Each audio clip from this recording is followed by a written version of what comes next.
আসসালামু আলাইকুম। অষ্টম এনটিআরসি প্রতিষ্ঠান প্রধান পরীক্ষায় নৌকা স্রোত থেকে আমাদের সিলেবাসে আছে অত্যন্ত একটা গুরুত্বপূর্ণ টপিক। এই টপিকের একটা গুরুত্বপূর্ণ অঙ্ক হচ্ছে একজন মাঝি 15 কিলোমিটার যেতে এবং সেখান থেকে দাঁড়বে ফিরে আসতে 4 ঘন্টা সময় লাগে। সে স্রোতের অনুকূলে যতক্ষণে 5 কিলোমিটার যায়, স্রোতের প্রতিকূলে ততক্ষণে, মানে টাইম কিন্তু একই, একদম সোজা অঙ্ক, 20 সেকেন্ড সময় লাগবে। একটা বিষয় লাগে, দেখেন এখানে 5 কিলোমিটার, এটা হচ্ছে অনুকূলে, আর প্রতিকূলে 3 কিলোমিটার। সময় লাগে কত?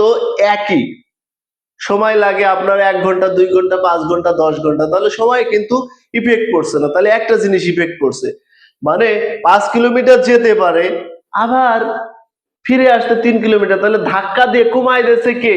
তাহলে দেখেন, এই যে ও যেতে পারে 5, এই 2 কিলোমিটার কিন্তু স্রোত হচ্ছে।